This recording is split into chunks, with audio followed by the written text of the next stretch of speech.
В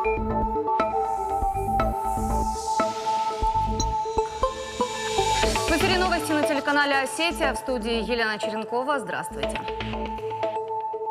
В Ленинском районном суде проходит очередное заседание по делу Владимира Цкаева. На вопросы ответила врач-нейрохирург РКБ Сонна Тувакова. Она принимала Цкаева при поступлении в больницу и госпитализировала его в реанимационное отделение. По словам свидетеля, Владимира Цкаева доставила в больницу карета скорой помощи, которая обнаружила его на улице. Она отметила, что Цкаев на момент поступления в РКБ был контактным и периодически реагировал на действия врача, открывая глаза.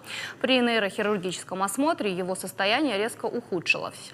По словам Туваковой, Цкаев впал в кому и было принято решение о его госпитализации в реанимационное отделение. Также свидетель заявила, что при поступлении, осмотре и дальнейшей госпитализации никого из сотрудников полиции она не видела. Также сегодня на вопросы адвокатов ответил заместитель начальника полиции по городу Владикавказ Роберт Наниев. В 2015 году он исполнял обязанности начальника управления уголовного розыска МВД по Северной Осетии. О причинах смерти Цкаева он не знает. На вопрос, какие методы допроса применяли оперативники, ответил невнятно. Кто конкретно привез его в отделение и допрашивал, тоже не знает.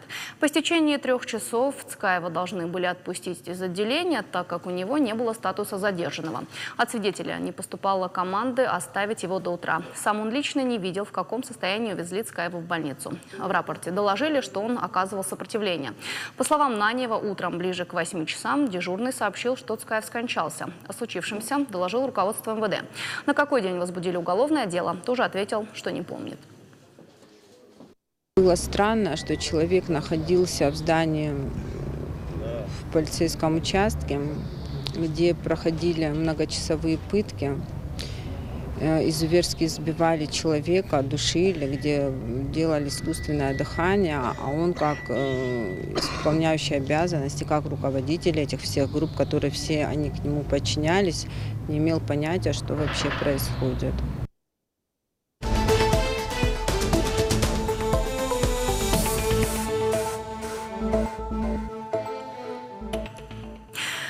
Остинских детей вывезли на родину из сирийского лагеря беженцев Аль-Холь. Это 2 7-летних близнецов и 5-летняя девочка. Их родители 5 лет назад выехали за пределы России, чтобы вступить в террористическую организацию. После того, как родители погибли, сироты оказались в лагере беженцев. Процесс спасения российских детей начался после того, как сестры их матери во Владикавказе обратились за помощью к депутату Госдумы от Северной Осетии Зурабу Макееву. Доставили детей в Россию представители Всероссийской организации ветеранов «Боевое братство». Теперь, когда ребята вернулись домой, нам нужно помочь им адаптироваться к новой жизни. Сразу по возвращению в Осетию с ними начнут работать психологи и педагоги, чтобы уже к началу следующего учебного года дети смогли пойти в школу и чувствовали себя там комфортно. Во Владикавказе может появиться зал зрелищ для масштабных мероприятий. Перспективы его строительства обсудили на рабочей встрече глава республики Вячеслав Битаров и председатель Комитета Госдумы России по физической культуре, спорту, туризму и делам молодежи Михаил Дегтярев. Также стороны поговорили о вопросах развития массового спорта в республике. Вячеслав Битаров поблагодарил Михаила Дегтярева за приезд и помощь, которая оказывается республике в сфере развития спорта. А Михаил Дегтярев отметил, что Северная Осетия – один из немногих регионов, в котором так развиты спортивные традиции, но нет большого объекта, где можно было бы принимать крупные зрелищные мероприятия. Он заверил, что возглавляемый им Комитет Госдумы и Министерство спорта России уделит решению этого вопроса внимание при формировании федерального бюджета.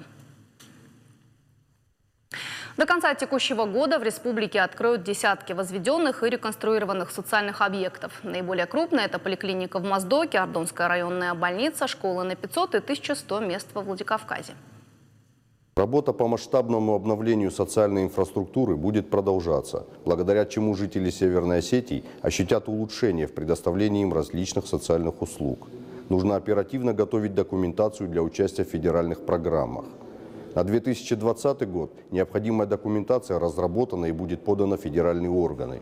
Вместе с тем, глава республики поставил перед правительством задачу приступить к разработке документации уже на 2021 год. Также важно своевременно определять подрядчиков. Они обязаны качественно и в срок проводить ремонтные и строительные работы, готовить объекты к вводу в эксплуатацию. Общая задача для органов республиканской власти – прилагать все силы для улучшения благосостояния наших граждан. Проблемы в области здравоохранения Северной Осетии решат в ближайшее время. Об этом говорили на встрече министра здравоохранения Республики Тамерлана Гагичаева и профессора кафедры Первого Московского медуниверситета имени Сеченова Виктории Батиевой. Она посетила республику по приглашению министра. На встрече озвучили самые основные проблемы. В частности, они касаются реабилитации пациентов в Северной Осетии, а именно нехватка оборудования, отсутствие специалистов, а также нежелание выпускников медакадемии и колледжей заниматься в этой сфере. Виктория Батиева в свою очередь отметила, что проблема с обучением кадров скоро решится. Сформируют рабочую группу из московских специалистов. Они и будут обучать врачей, будущих врачей-реабилитологов. Проблем еще достаточно. Они все обозначены были сегодня. Главные специалисты владеют ситуацией, но, конечно, их нужно решать пошагово.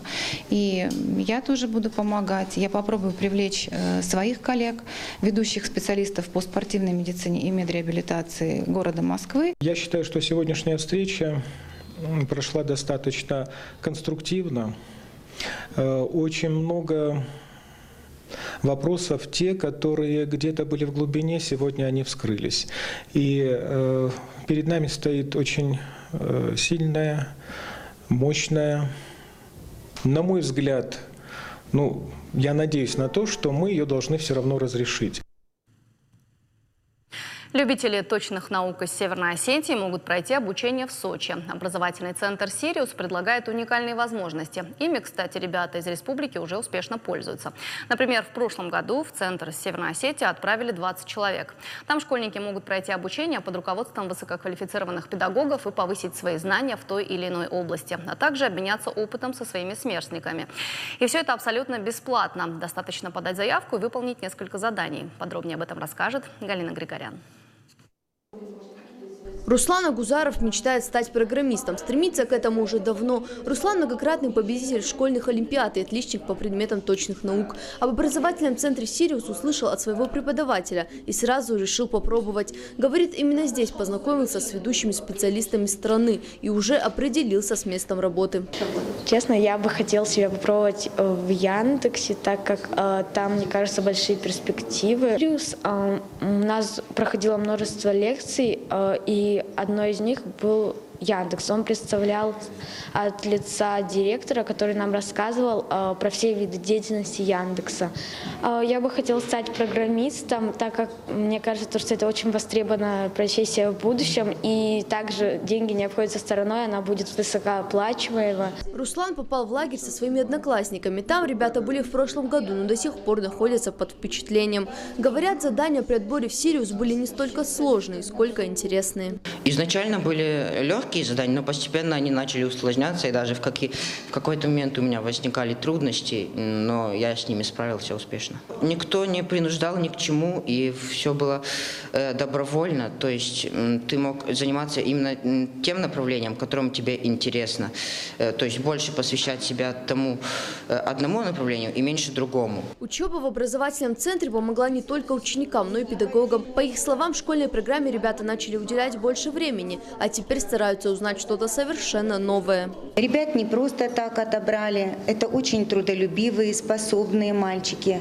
которые принимают участие не только в школьных олимпиадах, но и во всероссийских олимпиадах, занимаются в разнообразных кружках и по математике, и по информатике. Образовательный центр «Сириус» находится в Сочи. Ежегодно туда попадают тысячи талантливых школьников со всей страны. Направления самые разные – наука, искусство, спорт, литературное творчество. Достаточно указать свои любимые предметы при подаче заявки и выполнить несколько заданий. Если школьник пройдет отбор, его пригласят в Сочи. Все абсолютно бесплатно. В прошлом году из Северной Осетии в центр отправили чуть меньше 20 школьников. Однако, по словам представителей Минобра, этого мало. В республике талантливых ребят гораздо больше. Галина Григорян, Игорь Войцеховский. Новости Осетии. У студентов горно-металлургического техникума появилась возможность обучаться по стандартам WorldSkills. В этом им поможет новая учебная мастерская по электромонтажу. Появилась она благодаря главе республики Вячеславу Битарову. Он подписал указ о том, чтобы предприниматели сотрудничали с учебными организациями. Мастерскую в техникуме удалось открыть с помощью предпринимателя Евгения Бояркина. Главная цель – практика для студентов. В Министерстве образования и науки республики отметили, что работодателю нужны не только теоретические знания. Будущие специалисты должны уметь выполнять и саму работу. Теперь в учреждении, помимо установки лабораторий и мастерских, также появится практическая база.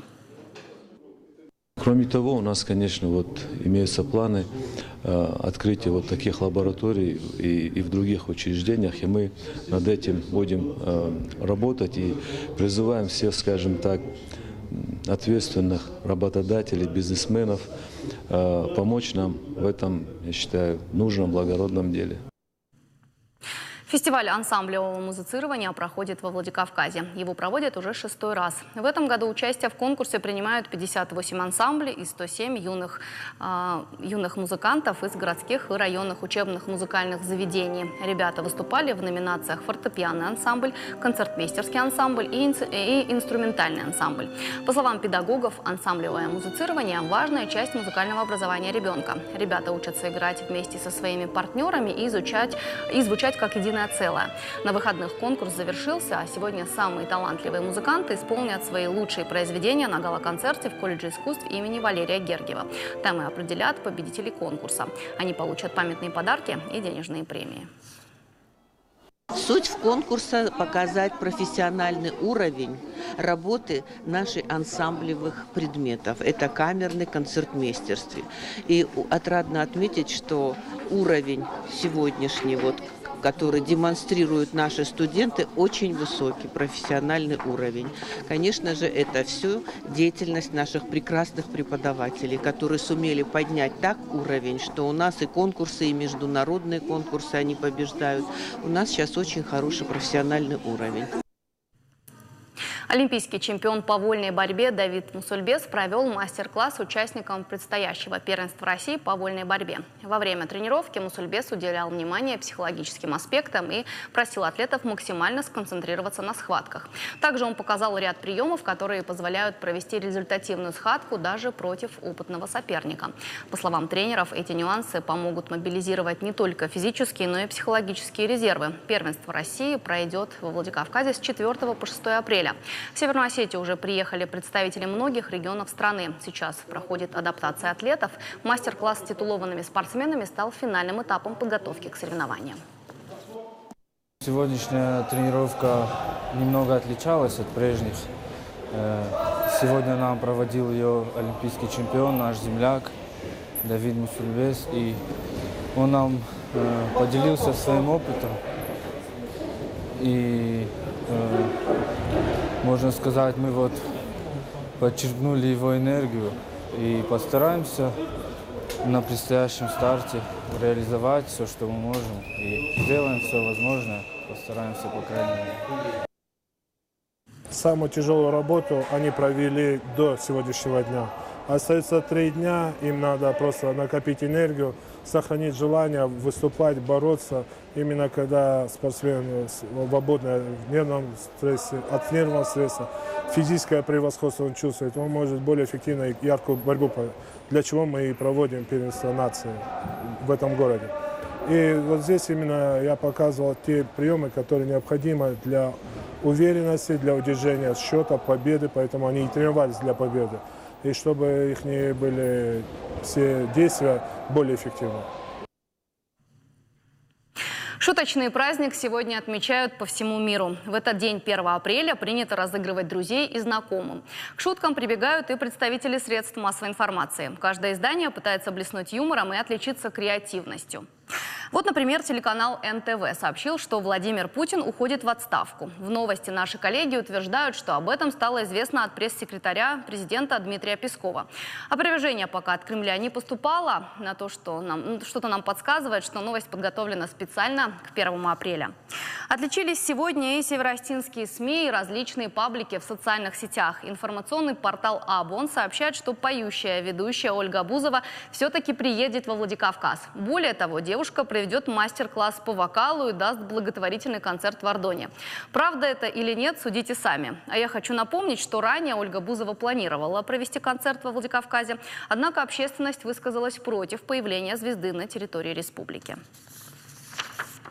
Информационное агентство Осетия Ньюс пишет, что основатель лейбла Black Star Тимати запишет трек с Вадимом Чельдиевым. Остинский оперный певец согласился сняться и в клипе.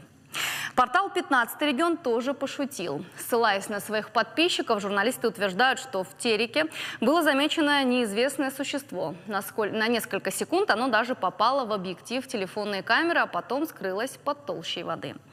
Вот такие веселые новости. Однако представителям четвертой власти не стоит забывать о законе о фейковых новостях. Я напомню, что документ вступил в силу с 29 марта 2019 года. С этого момента за распространение в СМИ или в интернете заведомо недостоверной общественно значимой информации грозит штраф до 1,5 миллиона рублей. Так что 1 апреля для представителей СМИ это не такой праздник, чтобы шутить, и надо быть осторожнее с новостями. И на этом моя часть выпуска завершена. Передаю слово своему коллеге из остинской редакции Феликсу Бритаеву. Феликс, здравствуй. Дайжар Хоржлена, заучикау нажакон вайганан объекта юваршкан райдит той. Уймама анхашкан заштамабон, жемагон, машардгон, раштаджифаткал. Амама хитакатык оштай, номаран мазал шараштой, ирон аргуане пантеоном. А потом захабар ты хай чешел рекламой фашта.